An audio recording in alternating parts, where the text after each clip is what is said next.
evening and Happy New Year.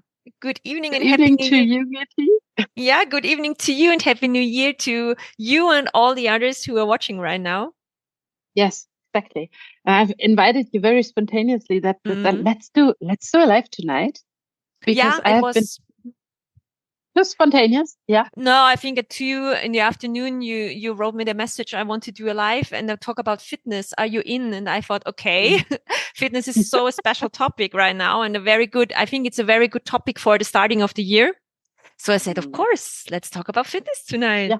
It was actually very, very spontaneous because I had yesterday, I think, been putting out a post. We have this Arctic cold right now here. Okay. That we are having here, but also I think Oslo and Sweden is even colder than us. They are around minus 30. Wow. We have minus 20. And then locally where our farm is based, we have a very good microclimate. So it's a little bit warmer here. It's only minus Oh 15 my. or 18. Oh wow. I read about this Hmm. in the newspaper, I think. It's really so cold up there. Wow. Hmm. Yes, Mm-hmm. exactly. And then I've put out a post on Facebook because I thought it was actually a little bit cool that also in winter you can train. We are often talking about the limitations of training in winter because when we are getting into a too high pulse frequency, the lungs are getting destroyed when the horses are breathing too heavy. Mm-hmm. So when we are starting to have around minus degrees, -5, we start to need to be a little bit careful that where we are working. When we are thinking about training, we have to be a little bit careful of where are we working. And then I was trying to explain that yesterday on Facebook and trying to explain that this time of the year, I'm not trying to enlarge the capacity and I'm not trying to enlarge to get a higher fitness level, Mm-hmm. but I'm working a little bit low key Mm-hmm. and I can fall back on what I've been training. Yeah, what I've been reaching, the fitness level I've been reaching the whole year. Mm-hmm. And that created a lot of discussion, Oh really? interesting enough. Yes, because academic art of riding does, or this would not be academic, that I'm training fitness at all, and that you can't let a horse trot so long. And then when it's cold, you can't work a horse at all. And that was the reason when I read that this morning, I thought, okay, maybe we have to talk about what is fitness actually. Mm-hmm. And it's not hurting. It has nothing to do with exhausting horse. Okay. I haven't seen this discussion Mhm. and I'm right now a bit surprised or I really can't get the point right now. So they say that you should not train condition or that you should not train at all in winter time.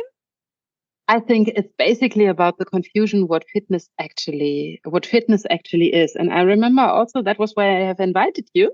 Mm, That also when I said to you sometime last year that now we are on a point where we can start to work with your horse on fitness. You were mm, looking a little bit confused.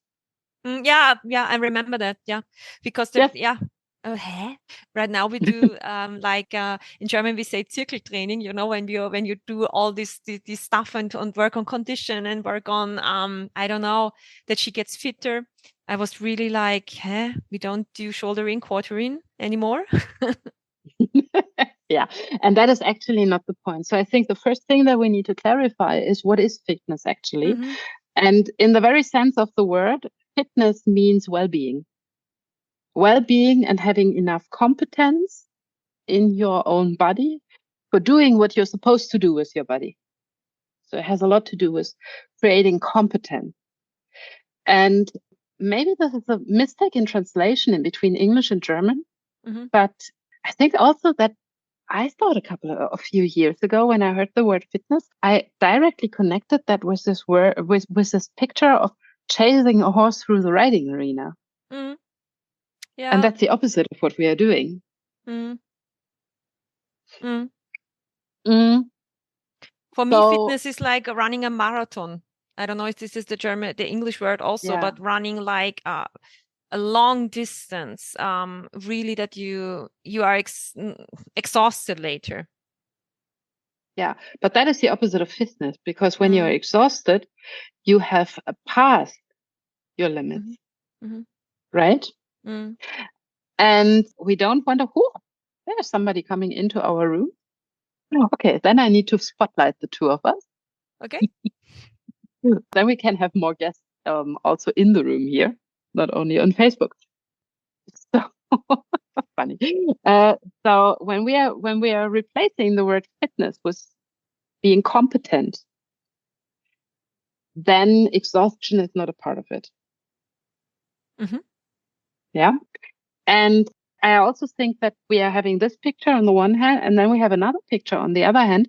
And that is that we are only training horses very little and very slow, and don't come into an area where they are starting to use their body at all. So they don't get really warm. And I think that this is the very important part, that where we also need to clarify that training does have different areas. So we can only move a horse. We can train for health. We can train for fitness. We can train for sports. And somewhere there is the level of maximum capacity where we are going into exhaustion. But we can also train strength and coordination. And that is what is happening in this low key area, where we are not working on where the pulse level is not getting increased. And it's very important also. But where we are training strength and coordination, and also where we are maybe even training sensomotoric skills or proprioception. It's a tongue breaker in English. Proprioception. In German it works better. Proprioception. Yeah, but it's also very difficult in German. And all of that is important. But I think that that times also have been changing. Some years ago, I have been seeing more horses that were they were chased through the riding arena, and they were so scared that they were sweaty all over their body. Yeah. Yeah. And then people thought, okay, a horse needs to sweat properly. So they were chasing them another round and another round and another round. And the horse got lamer and more stressed. And it was horrible. Yeah. And of course, we as trainers have been reacting on this and said, okay, this is too much. This is not training anymore. Your horse doesn't need to be completely exhausted each time you finish. But now I'm seeing the other thing. Now I'm seeing a lot of horses that are very fat and that can't trot 5 minutes in a row. Yeah. And now we need to start to react on this extreme. Yeah. I totally agree. I think it's with human, it's the same. We also should have a basic condition. For example, when it's not possible that we have a short run for, I think, 5 or 10 minutes without losing the breath, then we should do something. This is healthy. This is what the body needs. So I think this basic condition is very important. Yeah, also when we are thinking about having the ability to breathe properly, right? As you said, now in humans, it's the same in horses. Yeah. And horses are made for walking. So when we are thinking about what is the horse, there we are again. We have been talking a lot about species-related behavior lately, also in the podcast. Then we need to remember that horses are not made for sitting on the sofa and eating the whole day high-calorie food, but that they are made to walk through the forest, walk through the mountains, slow but steady, with short intervals where it is getting trot or canter, but in general, slow and steady movement all of the time. Do you know, are there studies how much hours a horse moves in nature when they are in the wild? Yeah, all the time, because they aren't standing. So 18 hours. They aren't standing when they're eating. Yeah. So you can say approximately 4 hours of sleep per day. Yeah. And then slow movement while eating, and then travel times. Yes. On top of that. Yeah, I mean, think of that. And I mean, your horses are out in the Itmark, I think it is called, so they can move. Yeah, but just half a year, yeah. Just half a year. Here in Austria, or I think in most of the stables in Germany, they are sometimes they have these paddocks where they can move, but very often they are in the a box. I think it's called also an English Mm. box. Mhm. So they stand a lot of time. They are standing a lot of time, and they are standing, and also here we have big paddocks, but in winter when they are coming in, and eventually we have too much snow or too much ice for finding natural food in the forest, they simply spend a lot of time standing on the hay feeder. Yeah. And then even I need to start thinking about fitness and need to start thinking about movement. Yeah. Not only for the body, but also for the brain. Yeah. I actually, just to clarify that a little bit, I like to take things from the scientific perspective. I have prepared something for you. Okay. And I hope I can find it here in the background now. Of course not. So give me a little moment to prepare this. That I'm opening the right window here.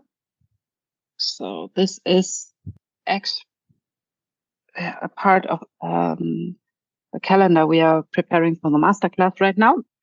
And there we have, for example, this checklist for equine fitness. And when we want to talk about equine fitness, then we always need to, that this is not happening to us, that we are working our horses into exhaustion.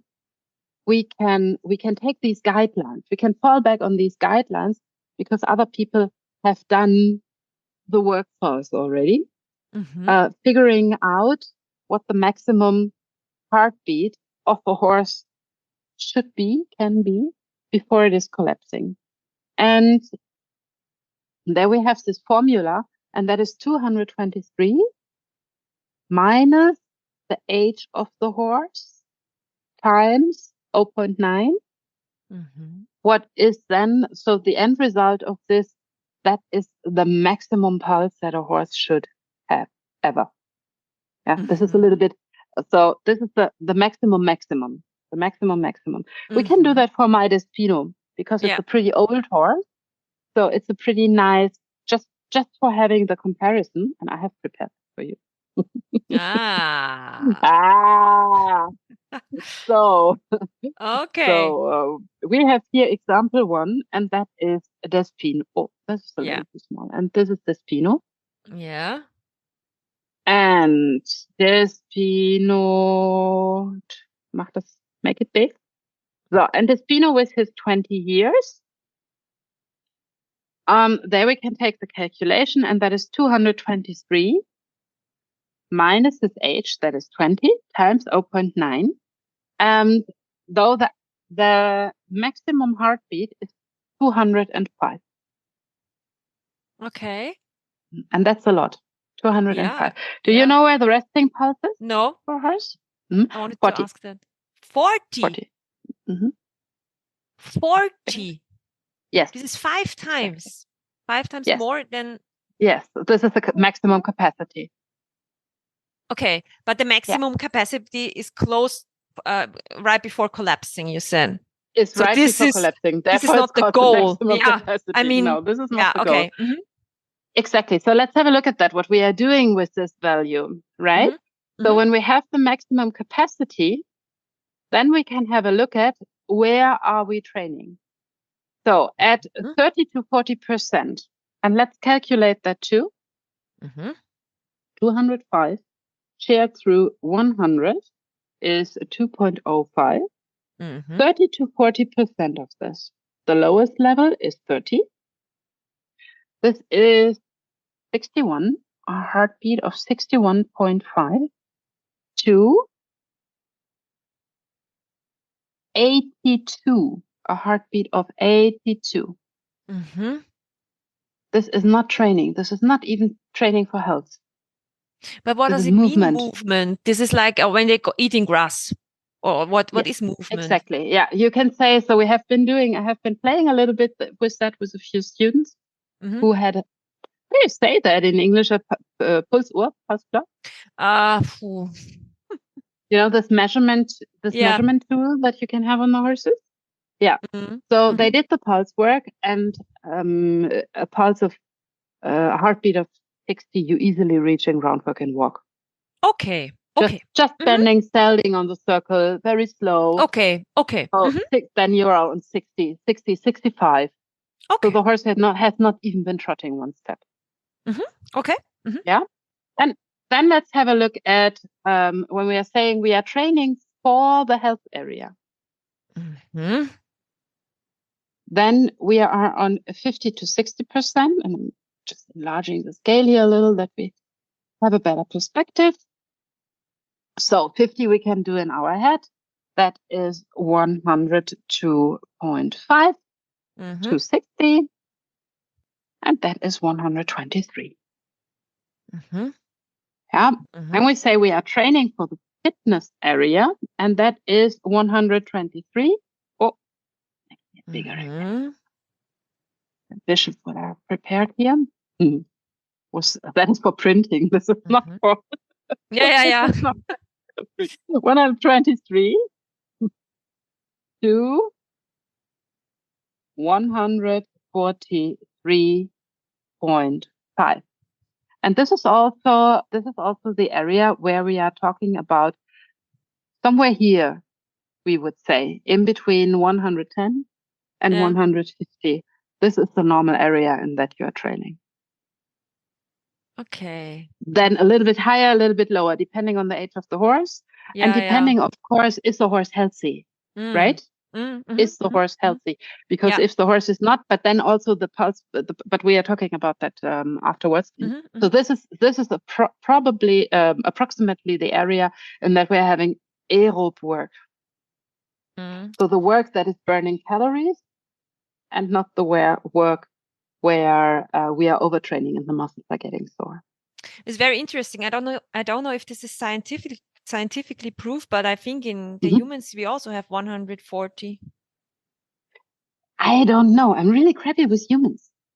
I know a lot about horses, but I know nothing about this is humans. I don't know. This is urban knowledge, you know. But when I started a bit jogging or running, they said you should not go higher than 140. So it makes sense for me. Yeah, makes sense. Yeah, makes sense for me. But I guess if you're googling it, you will also find out the HF max for humans, and then you can simply do the same calculation. Yeah. It's exactly the same calculation. It's just probably, I would say, it's then probably the 223. So the base of the formula has changed a little. Yeah. So then we have a look at the sports area. It's 70%, 143 that we have checked already, and to 80%, and this is 164. And here it's starting to get tricky. Okay. There we need to know what we are doing, or need to start knowing what we are doing. Yeah. And then on top of these 80%, this is the area where accidents happen. Yeah. So this is the area where the horse is suddenly taking a little jump and the foot is breaking, or where we see the in German we say Belastungsbrüche. Or where the race horses are collapsing, or so this is basically there we never want to be. And I would also say that where we are in spare time riding as an ambitious spare time rider, I don't think we will ever touch this here. This is not. Yeah, I don't. I'm just wondering how a horse. I mean, like race horses. I mean, when they are very fit, but they also would have this maximum capacity. Or what do you think? I mean, absolutely, every horse has a maximum capacity. I mean, yeah, but for example, when you have a race horse racing in a tournament, if they reach this level, I mean, they should be. I mean, I don't want to talk about racing horses right now, but I mean, they should be. The fitter the horses are, the more difficult it gets to reach this level. Is this correct? Exactly, and that is a trick. And that is the trick on it. So when you have a completely untrained horse, and this is exactly the reason why I wanted to talk about that today. When you're having a completely untrained horse, let's say we have a horse after box rest for whatever reason. Yeah. Maybe the weather was as it is right now in Germany. It's a swimming pool. And the horses have to stand there for 2 weeks, 3 weeks, Mhm. 4 weeks with very limited ability to move. Then you don't take them out, and the first thing you do is training 50 rounds of canter. Yeah. Yeah, because from then the pulse will go up very quickly. Yeah. Because they are also losing fitness when they are not trained. And Yeah. that was what I was trying to bring across yesterday also with my post. Because right now in this minus degrees, I'm not training extensively. Mhm. And I'm very aware of where I can damage my horses. But the interesting part is that now I can train with the Spino, for example, after warming him up a little bit in walk and with side movements. It's no problem to train with him 20 minutes, half an hour.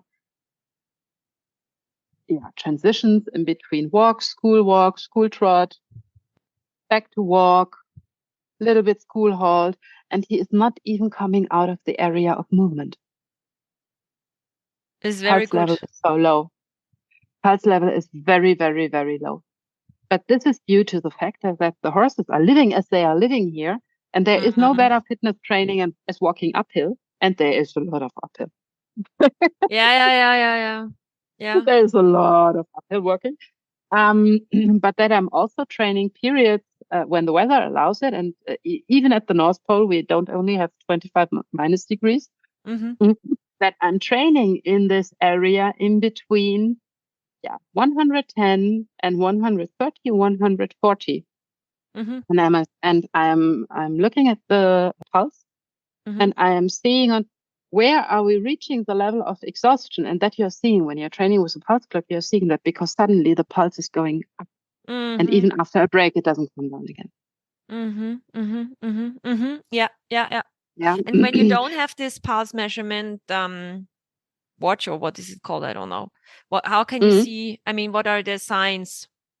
The heavy breathing, sweating. You have of course this very simple. Yes, Uni, we are measuring the heartbeat of the horse. That is correct. Yeah. You can of course measure the heartbeat, but you can also simply look at the horse. You can look at the breath, for example. So the heartbeat and the breath is coupled.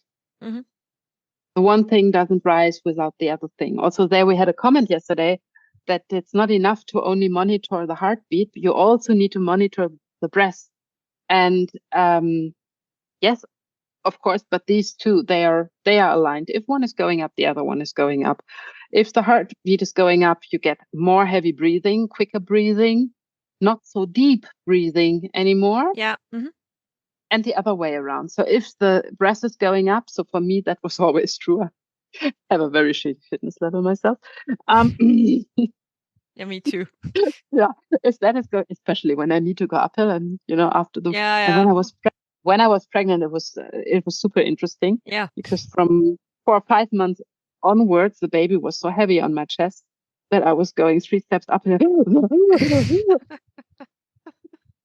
Yeah, I think we all know how this is when you have you lose the breath because of the, I don't know, exhaustion. because of exhaustion. Yeah, exactly. So these are coupled. If you have an eye for the one thing, that is enough. In an ideal world, we are always monitoring everything, but we don't need to. It's enough if we are safe with one with one of the guidelines. We can also see different things, like that the horses are suddenly not capable anymore of taking their feet out of the ground. Yeah. So all signs of discomfort that we know. For riders who are aware, if you're on the ground, who are aware of the equine grimace scale, you will see that the eyes are starting to get a little bit narrow, and also that the horses are not capable of going over the back properly anymore. Many are starting to fall really low down. So when I've passed this threshold of ability, they are really low with their nose on the ground, and they're making a lot of noise, and a lot of stand is coming up in their movements. If I am sitting on the horse, I will feel that the horse suddenly is very heavy on the forehand, and I have a lot of weight in my hand in worst case. And even after a break, that doesn't go up anymore. Mm. And now back to the example with me being when I was pregnant. Mm. Because this is the same for horses that simply are too fat. The reason why you are getting short in breath when you are pregnant is not that you have a few kilos extra, but because there is so little space in your chest. And that is also true when you are having a horse that is simply very fat or very adipose. Mm. They are so short in their breath, and some of them are even getting COPD. They are so short in their breath that they can't breathe through properly. And then we need to slowly work on taking the fitness level higher and higher and higher. But their fitness training might be that we just need to the interval walking. Mm-hmm. So when you're looking at what maybe Carrie is here, we had just had a lesson before this tonight. So when you're looking at what she's working on, or both Carries, what they are working on, the fitness training looks very different than what I'm doing with you and Billy. Billy is working on finding a rhythm, finding a rhythm in all three gaits, and she's doing that. Fantastic. And you can bend her straight already in that, and you can start to play with the frame. And we are just working on extending these abilities. And when you're looking at the girls from the US and from Canada, they are working on very different things. One of them has a horse with a metabolic disease, so she has problems with the thyroid and insulin resistance.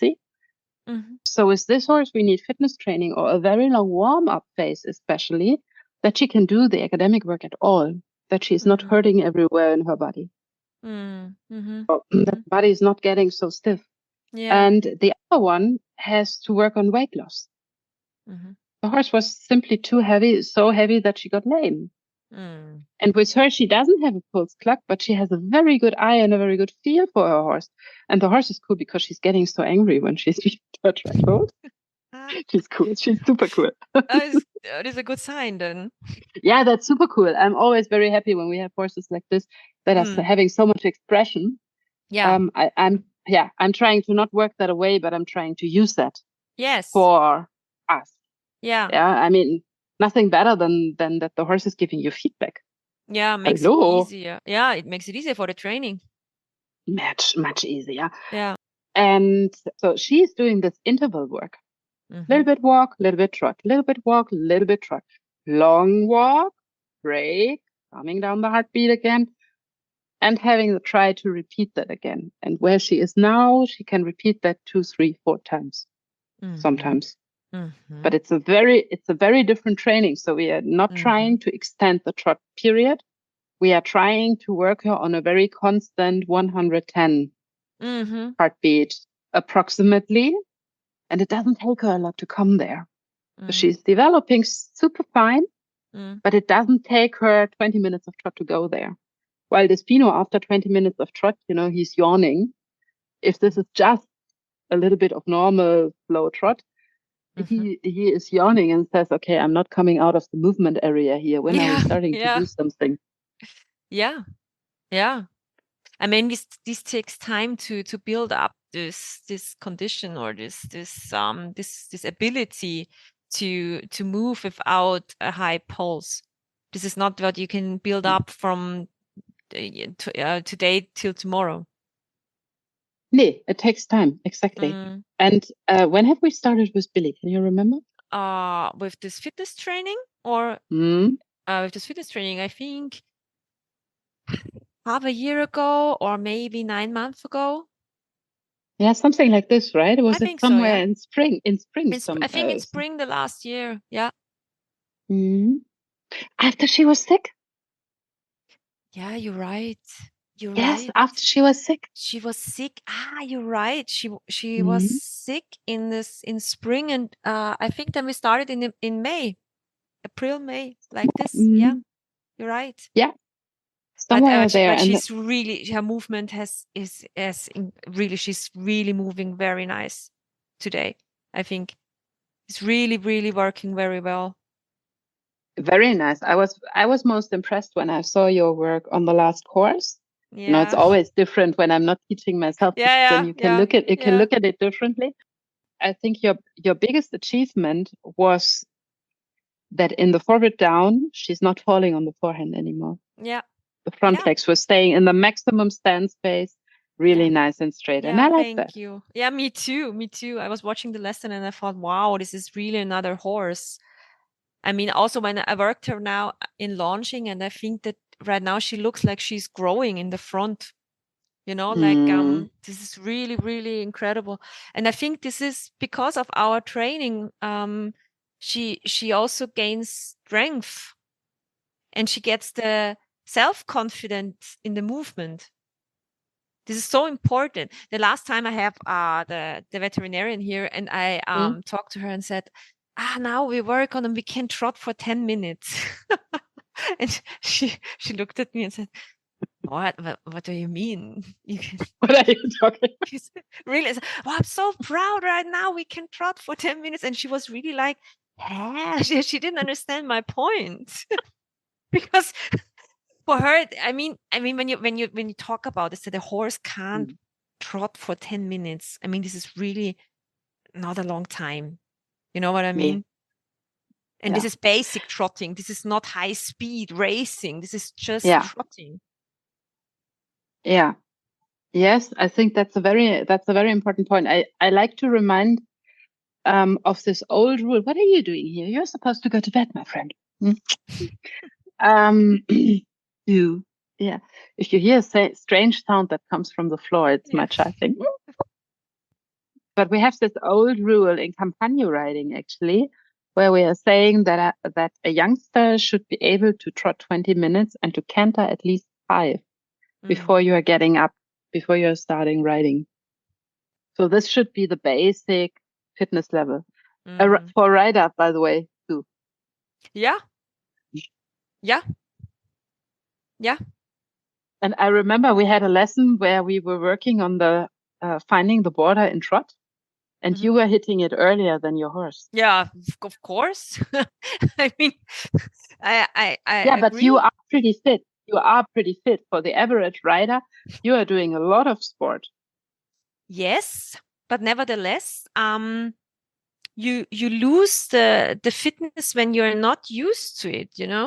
This is. I mean, of course, I do a lot of sport. This is true, but it is a special movement when you sit on a horseback, and for example, for the muscles in the belly is also very important. The core stability. So I think it's also very important for us to have this fitness level, and also for the horses. But you get this fitness when you do it. It's not only that you talk about it, but you have to do it. And I think it's a combination. I don't understand the point why this should not be academic. This is what I don't get. That's just I don't know. I mean, because there's nothing to the academic art of riding. Is a training method, and it's a training method. It's an explanation model, and for me, academic art of riding means the well-being of the horse is in the center of attention. Yeah, that we are using all tools that we are having for having a healthy horse. Yeah. But you can do so both. For me, that doesn't go at all against academic art of riding. The opposite way around is true. And I think that especially academic tools are very important if we want to do fitness work, because what we don't want is to circle a horse on a very small circle where the hind quarter is falling out constantly and the horse is leaning over one shoulder and all joints are unstraight. So especially if we want to do a basic fitness work, already for basic fitness work, we need the academic tools for straightening a horse up on the longe. Getting some bending and stelding, and also when we are with some of you are on a level now, like Eli from Norway now, for example. She's on this level now where she's getting with her Icelandic mare this very beautiful basic trot, and we can just move the hind quarter in and out and in and out and in and out. Little shoulder in, a little quarter in, a little shoulder in, a little quarter in.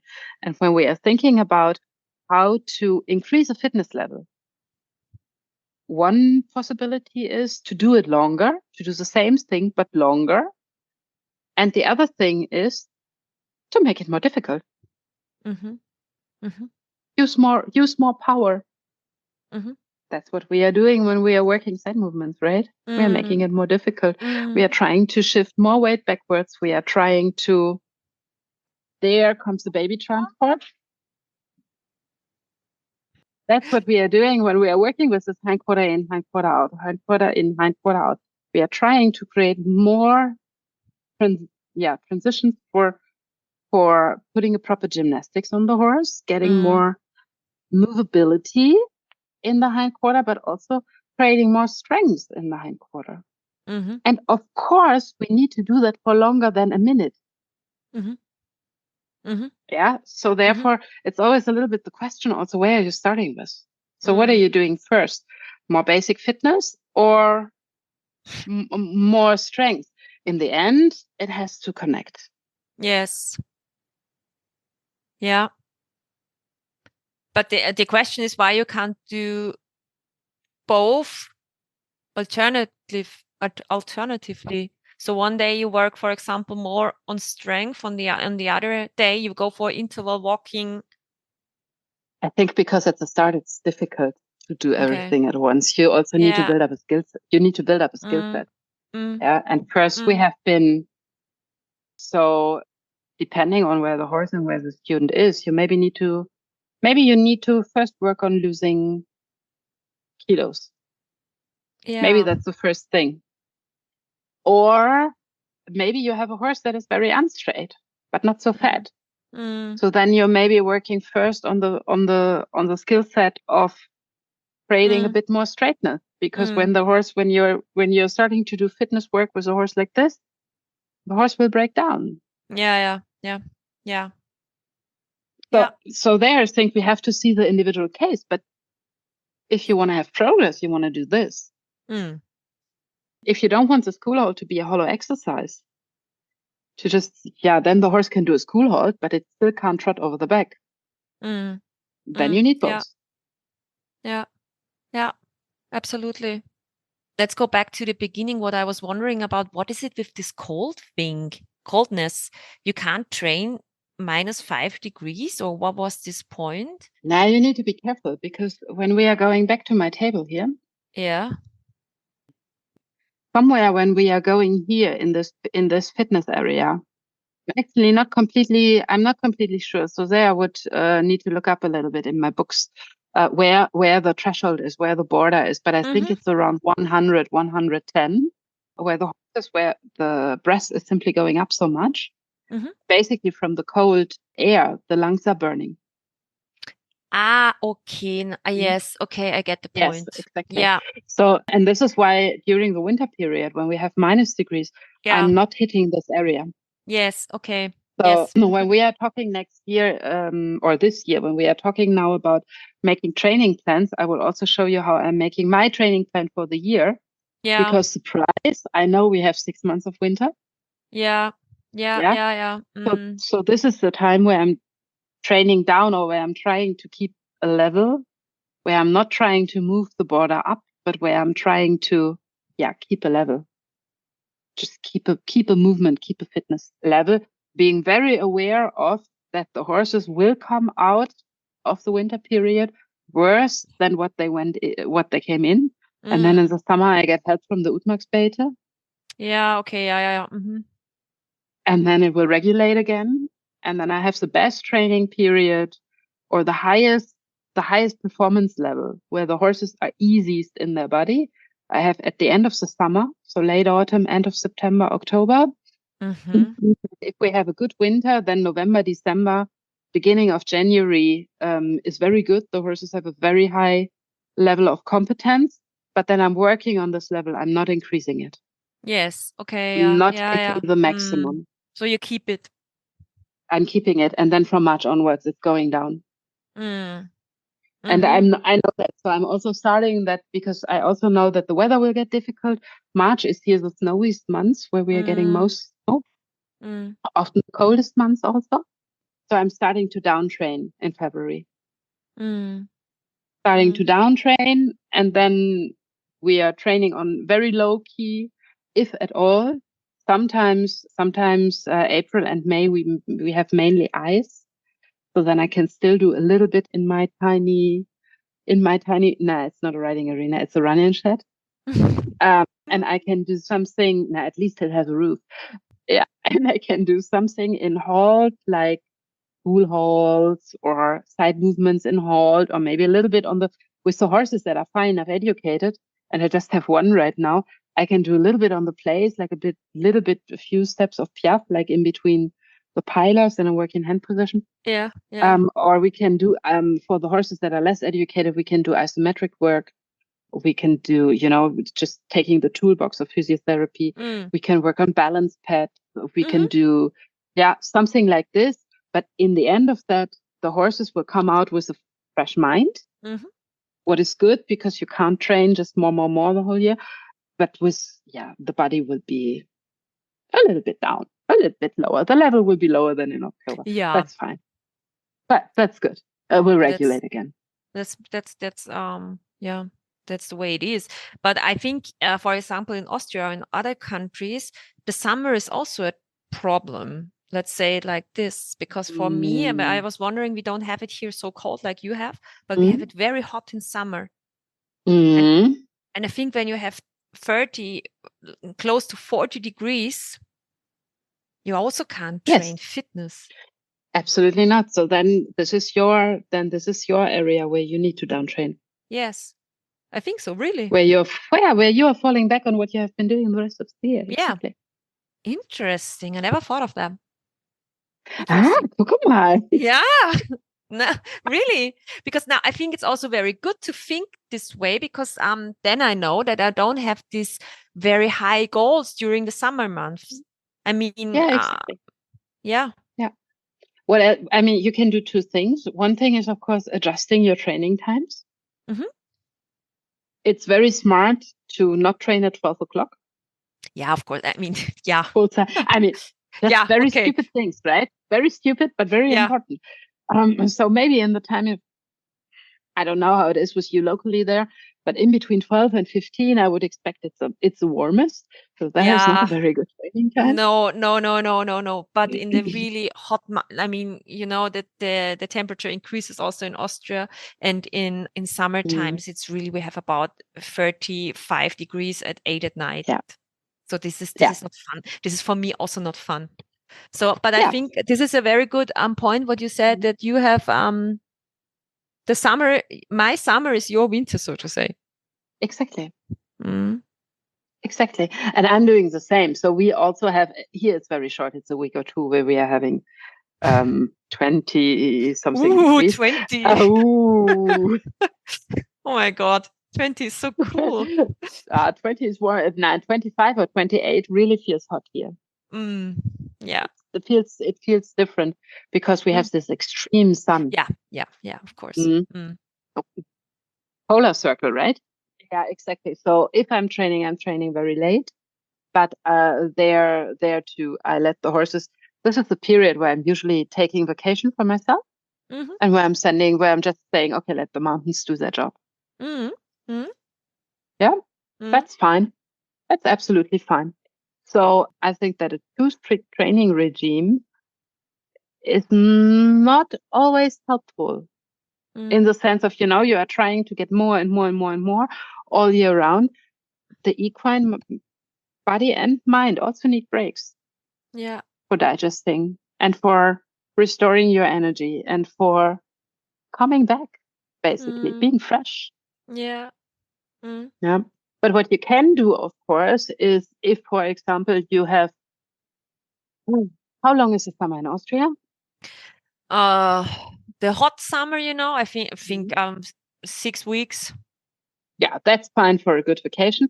But if you think this is too long for vacation, you still can train here in the movement. So somewhere in between movement and health area.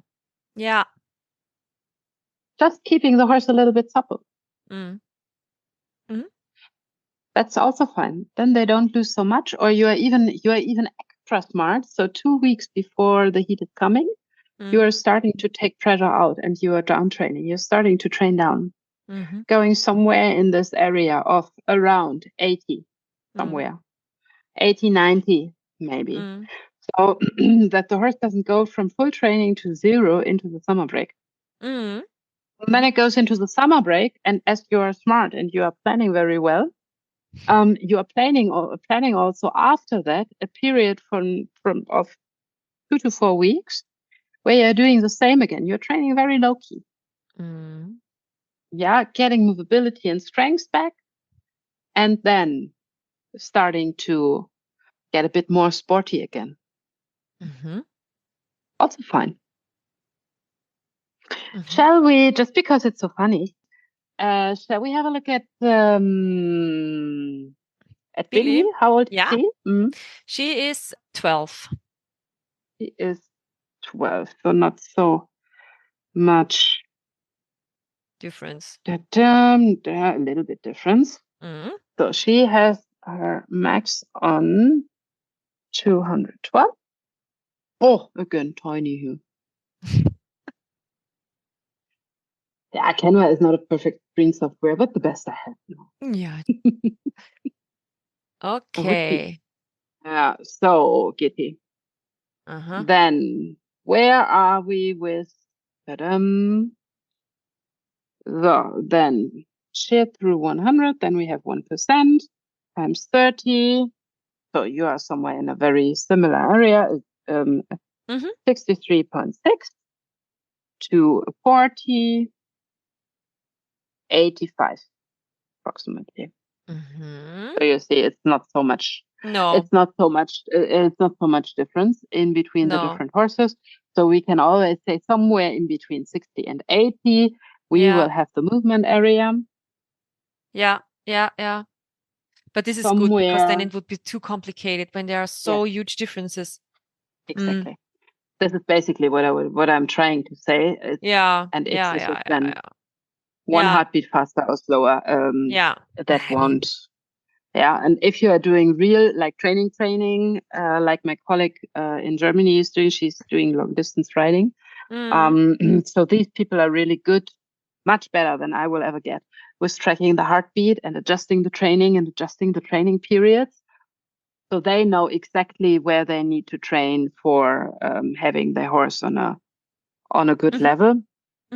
For us, for what we are doing, this is not so super important. So when we can say, okay, if we want to train a horse out of a depositas, 110 approximately. If we want to do just movement training somewhere in between 60 and 80, that is fine.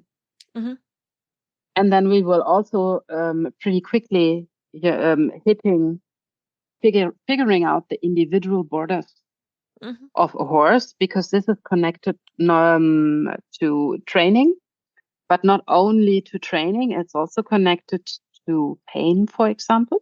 And it is also connected to simple adipositas. So the fatter the horse is, the more difficult it is. Yeah.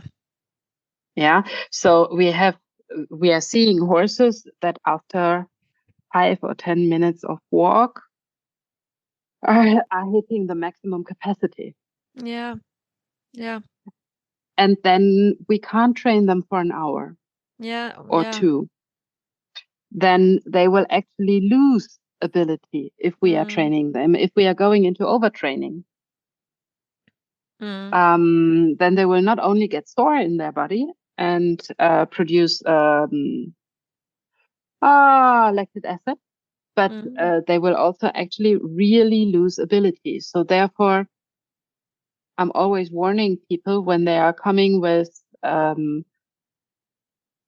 very round horses, let's say very baroque horses. When they're coming with very baroque horses, I'm always keeping an eye on that they don't overtrain, so that we take it very slow at the start, and first when they are getting more mobility, when they are losing. That's one of the keys also that ration calculation is giving us, that we are figuring out how can our horse lose weight without suffering, without getting sick, without having a malnutrition, and then creating or raising performance at the same time. But I think it's really comparable to humans. Totally. Really. Yeah. Totally. Sure. Because I mean, when you think of really people with too much weight, for example, they also have a higher pulse normally. I mean, of course, they can also have a very good fitness level. But when they are not trained, or for example, when we are not in training, the pulse reaches very easily. Yes. Yes. You are very quickly hitting the threshold and hitting, and then you really see that. So the pulse, the curve goes up and it doesn't go down so quickly. Even after a 3, 4, 5 minutes break, the heartbeat doesn't calm down again, and then you have hit the threshold. I was a bit of overtraining already. That is okay, but then you can't repeat again and again and again. Mm-hmm. The horse will destroy its own muscles. So when you are when you had overtraining, for example, or you had a period where you saw, okay, this was too much, what shall we do then? It's depending on if you had just one training where you felt eventually the next day it was too much. The horse has a little bit sore muscles. 2 days of 36 hours of regeneration. Calm movement, calm movement. Don't let the horse stand. Calm movement. Take it on a walk. A little bit groundwork and walk. Something like this. Calm movement. That's not a big deal. Then you can put that into, then you can open a drawer and put this into again what learned, as we are saying in German. Another skill required. Yeah. Then you are smarter next time. This is more important to understand for the people who are overtraining the horse constantly. Yeah. Okay. Well, for example, having a horse that is very fat, and then they are walking it each day 1 hour, 2 hours, 5 hours, and then they are wondering that the horse doesn't lose weight. Yeah. Okay. Because it won't lose weight, it will lose muscles, but not weight. This is interesting. This is really interesting. Yeah, and therefore it's so important to understand what is fitness. Yeah. And what is training. Yeah. Because we see so many horses that are, we will talk about next month in the membership, we will talk about a body conditioning score. And then somewhere in between 5.5 and 6.5, 6 is better. Around 5.5 would be ideal. But you will figure out that most horses that are having a 5.5, 6, when you're looking at them, we will prepare some pictures, you will consider them too thin. Because we are not used to that picture anymore. Really? Is this in German we say body mass index for humans? Yep. Really? Yeah, but for horses, they get the same for horses. Yeah. Interesting. Yeah, and then the interesting part is the really interesting part is that actually at 6.5, already the risk of laminitis is starting to increase. Yeah. And at 7, we can be sure that each step is painful. Yeah. And at 8, we are starting to talk about morbida adipositas. So it's getting really dangerous. But when you're looking at it, when you're looking at a horse with 7, 7.5, they look normal. This is what we see. Wahnsinn. So, but this is another topic. And before we are starting to open that up, also, it's a very interesting topic. This is something we will have a look at another time, I would say, where we are looking at, in February, the masterclass will talk about that. I'm pretty sure we will also have a podcast or a webinar about that another one night. So for tonight, we just let the idea of fitness not being something that is painful sink in, but for something that is adding health for both of us, for humans and horses. And that it has nothing to do with a training philosophy, just basic health. And the better we are aware of in which area we are training and what we are training is a completely different thing. If we are training walk or trot or school holds or piaffe or whatever, that's a completely different thing about, in which area of fitness we are in this very moment.